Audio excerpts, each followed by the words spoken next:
ខ្ញុំសូមអរគុណហើយអរគុណហើយខ្ញុំលើកម្រាមទាំង10សូមអរគុណហើយខ្ញុំបានរហូតមកដល់ពេលនេះព្រោះគុណបំណាច់នៃចិត្តមេត្តាករុណារបស់សប្បុរសជនទាំងឡាយហើយស្រុកទឹករលឹករឿងចាស់នឹករនាបផ្ទះជីវភាពខ្ញុំក្របាយស្រុកទឹករលឹករឿងចាស់នឹករនាបផ្ទះជីវភាពខ្ញុំក្រផ្ដើមដើរសំទៀនព្រោះគ្មានអង្គលំខ្លុយបន្តចេញចោសូមប្រាក់ដើមដើរសំទៀនព្រោះគ្មានអង្គលំខ្លុយបន្តចេញចោសូមប្រាក់លើផ្សារក្រមលំអមដល់អង្គម្រាម10អង្គបងអើយសូមចិត្តលោកអ្នក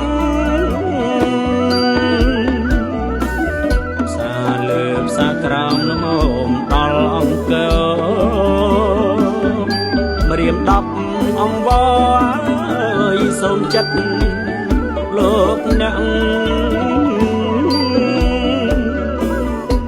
ខ្ញុំក្រអត់ឃ្លានព្រោះខ្ញុំគ្មានប្រាក់សូមទានលោកអ្នកជួយជ្រងគ្រួសារខ្ញុំក្រអត់ឃ្លានព្រោះខ្ញុំគ្មានប្រាក់សូមទានលោកអ្នកជួយជ្រងគ្រួសារថ្ងៃមួយបានជួបប្រធានស្ថាបនិកត្រេកអរពន្លឹកចិត្តសាមនុស្សសាថ្ងៃមួយបានជួបប្រធានស្ថាបនិកត្រេកអរពន្លឹកចិត្តសាមនុស្សសាអង្គការគ្រួសារថ្មីមានគុណ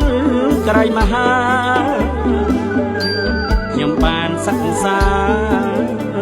ជួបការយល់ដឹងអង្គការគ្រួសារថ្មីមានគុណណាស់ក្រៃមហាខ្ញុំបានសិក្សាជួបការយល់ដឹង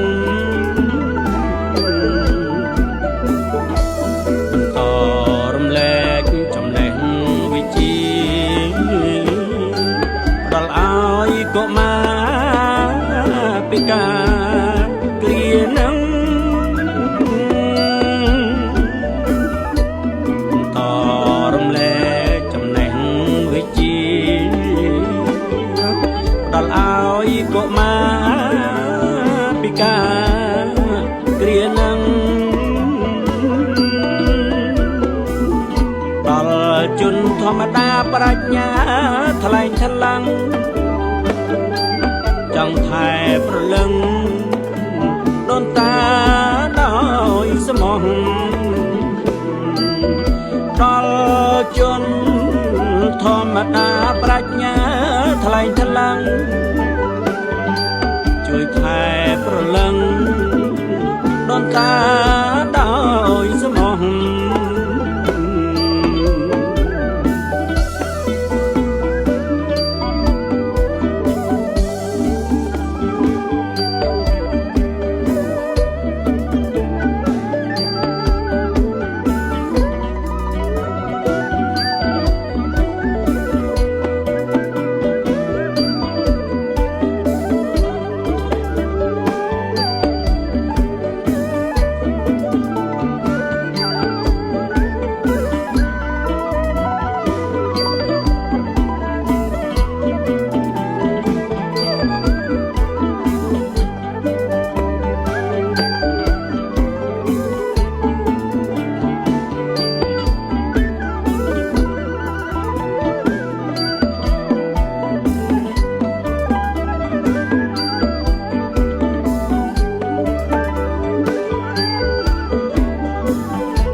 មានភ្លេងពិនពៀតណា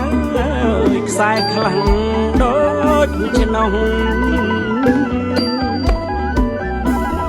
ផ្នែកដូតន្ត្រីប្រពៃណីជាតិមានភ្លេងពិនពៀតណាខ្សែខ្លាំងដូចឆ្នាំងគ្រឿងផ្លុំដេញដំកេះកោតផ្ទះគោះដល់ដោយស្រណោះព្រោះចិត្តស្នេហាគ្រឿងផ្លុំដេញដំផ្ទះកេះកោតគោះដល់ដោយស្រណោះព្រោះចិត្តស្នេហា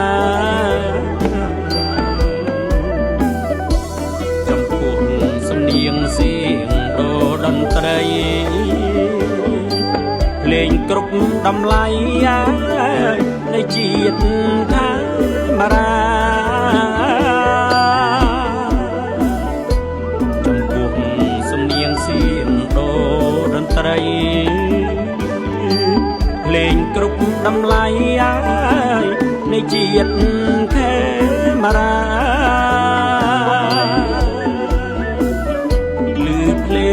ស្រណោះដល់ជាតិសាសនាទើបខំរក្សាតាមលទ្ធភាពអើយលឺភ្លេងស្រណោះដល់ជាតិសាសនាទើបខំរក្សាតាមសមត្ថភាពអើ